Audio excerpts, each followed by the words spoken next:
gobierno, su opinión respecto de esta medida. Tiene múltiples lecturas. Una de ellas es que una fuerza política como Voluntad Popular y la MUT en general, que desconocían al Tribunal Supremo de Justicia y a todo el estamento legal de nuestro país, que se han declarado en rebeldía, que de la manera más delirante han nuevamente aplicado el artículo 350 y un poco de loquetera, bueno, ¿verdad? Acatan, saludan y asumen una decisión del Tribunal Supremo de Justicia, por una parte. Y por otra parte, los mismos seguidores de Voluntad Popular, en particular, deben preguntarse cómo es posible que hace 2 semanas el señor López había rechazado la posibilidad de esa medida y dijo que iba a ser el último en salir de la cárcel y ahora de manera inmediata la asume. ¿Cree que es una contradicción? Por supuesto que es una contradicción. Tú no puedes decir 2 semanas antes que no vas a salir y a las 2 semanas ya estás nuevamente en tu casa. Y por otra parte es una manifestación muy clara de la voluntad que tiene el gobierno venezolano, el presidente Nicolás Maduro, de crear las condiciones para el diálogo. Lo hemos dicho en muchísimas oportunidades. Tenemos que sentarnos a dialogar para dirimir y resolver los problemas como está establecido en el juego y en el sistema democrático. Yo creo que la oposición tiene una enorme responsabilidad en dar... 7:19 minutos de la mañana, de vuelta con mucho más de Primera Página.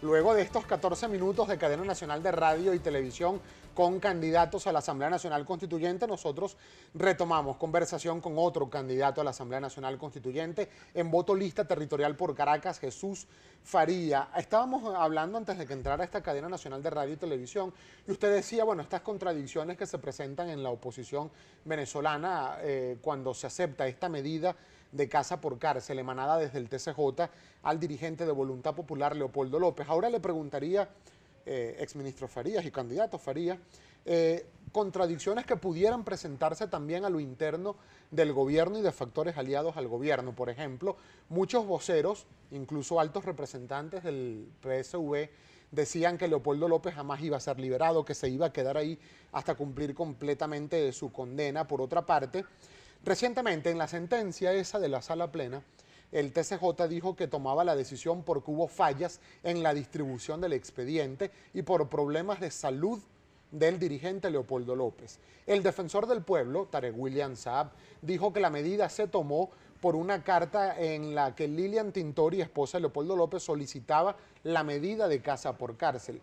Y Delcy Rodríguez, ex canciller de la República, dijo que, entre otras cosas, la medida se tomó por una recomendación que hizo la Comisión para la Verdad y la Justicia, que ella preside y que se va a instalar también con la Asamblea Nacional Constituyente. ¿Cuál de estas versiones es la que se podría considerar la real, la verdadera? No todas, yo creo que todo en su conjunto.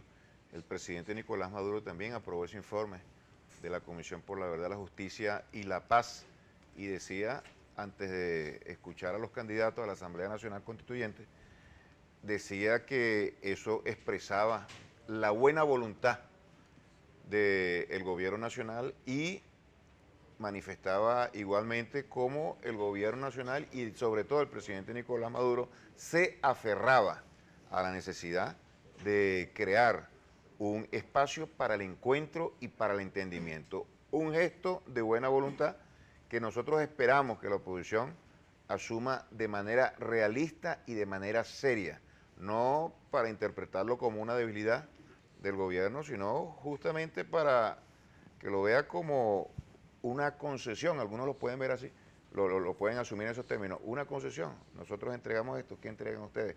¿Todo en función de qué? En función de que se pacifique el país, en función de que las protestas muy violentas, en que los actos de terror promovidos de la oposición, en que estos actos violatorios de los derechos humanos, como son los trancazos, cesen y se le pueda abrir espacio al entendimiento, a los métodos democráticos y sobre todo a la necesidad de trabajar todo en función de los grandes problemas del país. En primer lugar, la recuperación económica. Fíjese, y ya vamos a hablar incluso del tema económico en la constituyente. Sobre estas hipótesis, hay unas que incluso han escrito aliadas al gobierno del presidente Nicolás Maduro, personas que tradicionalmente han sido afectas al chavismo en Venezuela. Una de ellas, Eva Gollinger. Vamos a leer algunos de los tweets que ha escrito la abogada Eva Gollinger y ella ha dicho, entre otras cosas, uno de los tweets: es una buena pregunta. ¿La liberación de Leopoldo López es a cambio de qué?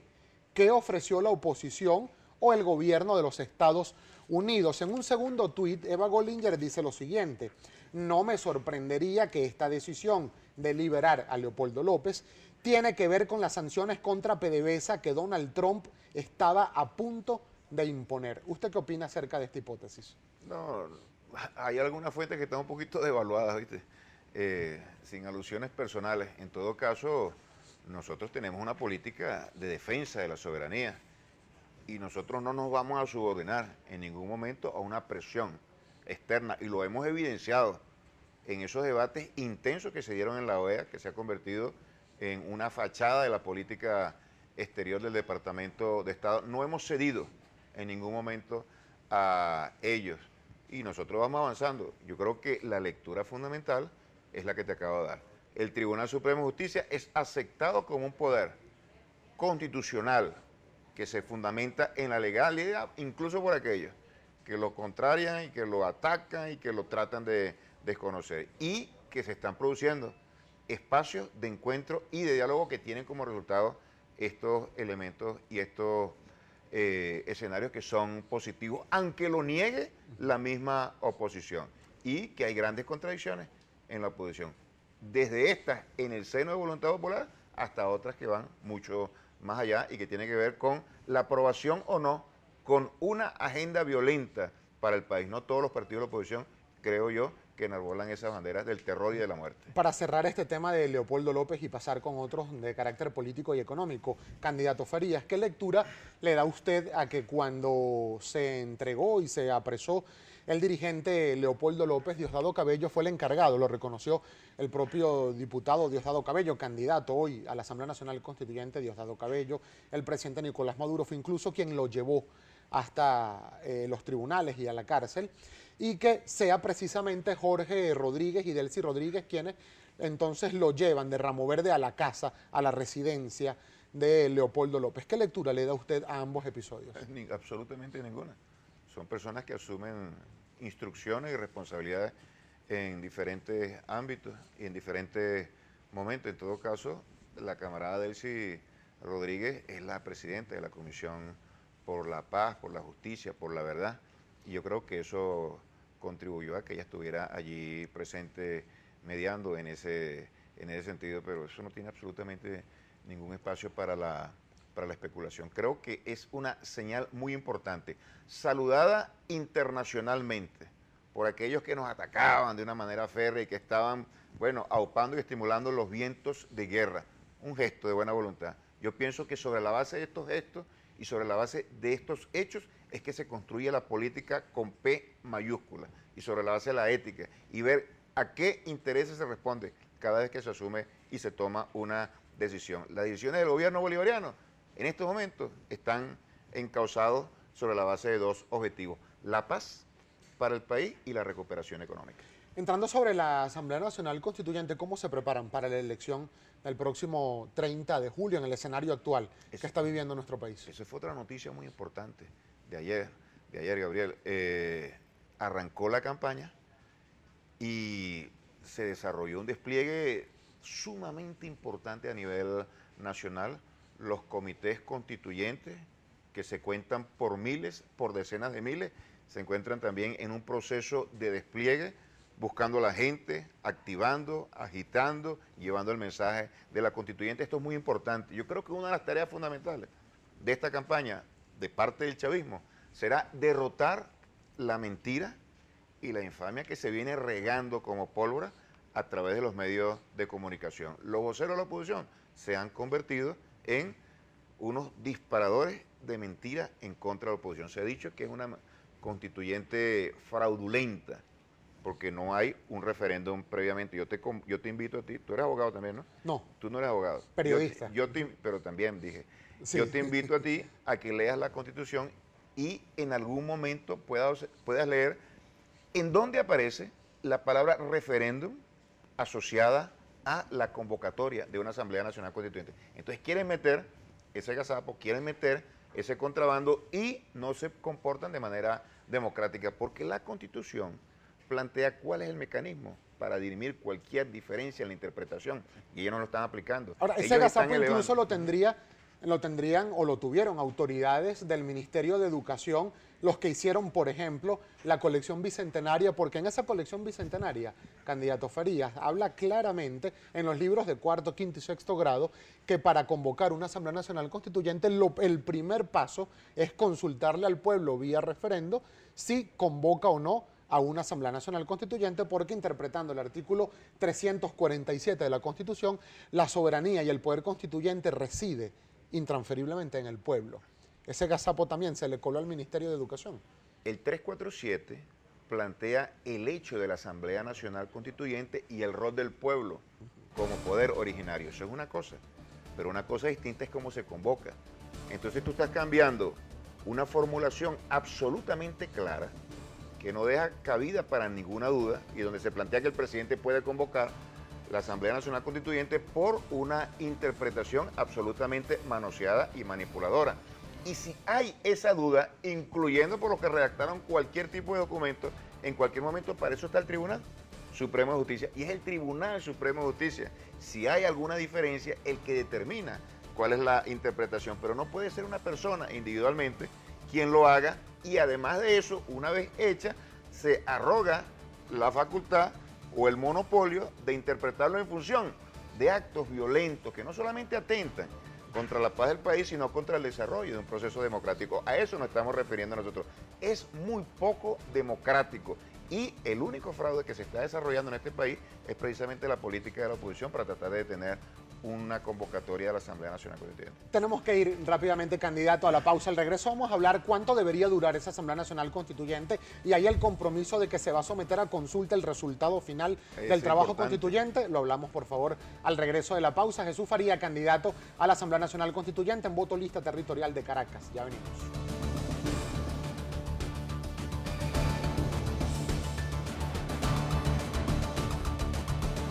33 minutos de la mañana, Jesús Faría, candidato a la Asamblea Nacional Constituyente en voto lista territorial de Caracas. Su cuenta en redes sociales, candidato. @Jesús Faría PSV. @Jesús Faría PSV. A su completa disposición. También @GaboBZLA, que es abreviación de Venezuela, en Twitter e Instagram, a su completa disposición para nuestra audiencia. Dejábamos pendiente el segmento anterior. ¿Cuánto debería durar esa Asamblea Nacional Constituyente? Porque no está establecido en las bases comiciales. En la del 99 se establecía el lapso que debía durar la constituyente de ese año. Sin embargo, en esta no se ha dicho nada de cuánto es el lapso de trabajo de esa Asamblea Nacional Constituyente. ¿Cuál es su opinión? No sé, eso lo va a determinar la misma Asamblea. En todo caso, yo pienso que esta pregunta es pertinente para aclarar lo siguiente. Se ha querido estigmatizar a la Asamblea Nacional Constituyente, decir que es poco democrática porque se van a elegir a dedo a los candidatos, y es poca democrática porque se va a perpetuar y va a permitir que el régimen, así lo llaman, se perpetúe. Y yo pienso que hay que elevar un poco el debate y a darle un poquito más de seriedad. Eso no está establecido en ningún tipo de intención y de propósito de nuestro gobierno y de nuestra fuerza. Lo que queremos es desarrollar un conjunto de líneas programáticas que ya están plenamente identificadas. Una de ellas está relacionada con las políticas sociales, y nosotros le vamos a ir a hablar al pueblo, porque esto no es un cenáculo, esto es un ejercicio donde el pueblo se organiza, participa y elabora, construye de manera colectiva. Le vamos a preguntar, ¿usted está de acuerdo con que los grandes logros sociales de la revolución, con que los grandes avances de las políticas sociales y de las grandes misiones queden ancladas en la Constitución, adquieran ese carácter constitucional? ¿Está de acuerdo o no? Yo dudo que haya venezolanos que rechacen eso. Pero perdón, una precisión, candidato, y perdóneme, porque ya vamos a hablar incluso de las consultas que se van a realizar durante y posterior al trabajo de la Asamblea Nacional Constituyente, pero quiero insistir con el asunto, el tema del lapso. Usted como candidato, ¿qué propondría o qué visión tiene de cuánto debería durar el trabajo de esa Asamblea Nacional Constituyente. La del año 99 duró 6 meses, todo el trabajo para hacer una nueva constitución. Tomando en cuenta que, según han dicho tanto el proponente como es el presidente Nicolás Maduro y otros candidatos del sector oficialista, dicen que no se va a hacer una nueva constitución, sino algunos adendum, algunos agregados a la actual Carta Magna. ¿Cuál considera usted debería ser ese periodo de trabajo de la Asamblea Nacional Constituyente? Se ha dicho que la duración de una Asamblea Nacional Constituyente puede variar entre 6 meses, un año y medio. La misma dinámica lo va a determinar. Yo pienso que nos apresuraríamos nosotros a determinar y a definir previamente. Hay una situación compleja y nosotros tenemos que garantizar la paz del país y no se trata de incorporarle algunos elementos. El hecho de que nosotros desarrollemos el legado del comandante Chávez implica que una obra de 16 años y tareas que están pendientes y que no se asumieron en la Constitución del año 99, lo tengamos que incorporar. Un segundo elemento fundamental, fíjate, que se desprende del propósito de la visión del comandante Chávez, el tema de la economía. Tú lees la Constitución del año 99 y ahí no está esbozado el modelo económico productivo que tiene que dejar atrás el rentismo que se instauró en la primera mitad del siglo pasado. Es decir, que ya tiene 60, 70 años haciendo estragos en la cultura y en el desarrollo, en el desempeño económico de nuestra nación. Eso lo tenemos que incluir ahí. ¿Cómo lo vamos a hacer? Con una amplísima consulta de trabajadores, de empresarios, de todos los actores económicos. Eso requiere de un mínimo de tiempo e ir construyendo las condiciones para que esa constitución y para esa constituyente se encauce. ¿Hacia qué? Hacia la construcción Y en real. paralelo se van a dar los procesos electorales, por ejemplo, que ya están convocados. Elección de gobernadores para diciembre, la de alcaldes que debería convocarse porque ya va a estar también entonces vencida si no se realiza este próximo mes de diciembre, la presidencial que corresponde también a finales del próximo año 2018. Es decir, la constituyente no es que ella esté en funcionamiento no impide que se lleven a cabo esos procesos, ¿es correcto? Yo voy a ratificar, por favor, pero de la manera más clara, lo que han dicho los máximos dirigentes de la Revolución Bolivariana y que no quepa absolutamente ningún espacio para la manipulación y tergiversación que yo creo que nos hace mucho daño, sobre todo cuando se trata de justificar acciones de guerra y de terror. Hay un cronograma electoral. Hay fecha para las elecciones de los gobernadores. A finales del año 2018 se celebrarán elecciones presidenciales. Eso está absolutamente planteado y será, por supuesto, también respetado. Los más interesados en que se cumpla eso, en que se desarrolle el ejercicio democrático, en que haya un despliegue de las fuerzas vivas de la sociedad venezolana, es el chavismo. Lo estamos demostrando con una Asamblea Nacional Constituyente. Los que querían elecciones en este país hicieron, bueno, pues de todo, amenazaron con derrocar al presidente Nicolás Maduro, una charlatanería, tienen 100 días tratando de hacerlo, y esa protesta viene palo abajo, cada vez con menos fuerza, pero con mayor violencia, fuerza de masa decadente, pero con mayor violencia. Ahora, yo te pregunto, ¿algo más viable para producir grandes cambios en la sociedad venezolana que la Asamblea Nacional Constituyente? Y le dan un manotazo, le dan una patada a la mesa, no participan porque no tienen una visión y un programa democrático para resolver los problemas del país, porque privilegian los medios violentos, porque creen que el presidente Nicolás Maduro va a ser derrocado a través de las guarimbas y a través de la sangre y a través del terror. Yo lo que te pregunto en ese caso, o te devuelvo la pregunta, ¿tú crees que hay aquí una oposición democrática cuando se le presenta un cronograma electoral y la posibilidad de aplicar todo aquello que ellos vienen proclamando de derrocar y barrer con las conquistas del chavismo? Bueno, pues vayan a la Asamblea Nacional Constituyente y sin embargo no lo hicieron. El problema no es si hay o no hay elecciones. El problema es que si las fuerzas políticas, Gabriel, de este país, todas, sobre todo la oposición, están dispuestas a trabajar, no en función de una parcialidad política, no en función de un propósito grupal, sino en función de los grandes intereses del pueblo. Eso es lo que está planteado acá. y esta elección a la Asamblea Nacional Constituyente Bien. y el cumplimiento verdaderamente de un plan democrático que se ciñe a las leyes y a las normas de este país es lo que está definiendo qué fuerza democrática y cuál Bien. no lo es. Lamentablemente el tiempo se nos agotó. En otro programa hablaremos del DICON y esta devaluación que se ha presentado, ¿Qué que evaluación, pasó de Jorge? 720 a 2.970, la tasa del DICON. Quedará para otro programa. Gracias, candidato sí. Jesús Faría, candidato a la Asamblea Nacional Constituyente por la lista territorial de Caracas. 7:41 minutos. Hacemos un alto a nuestro segmento.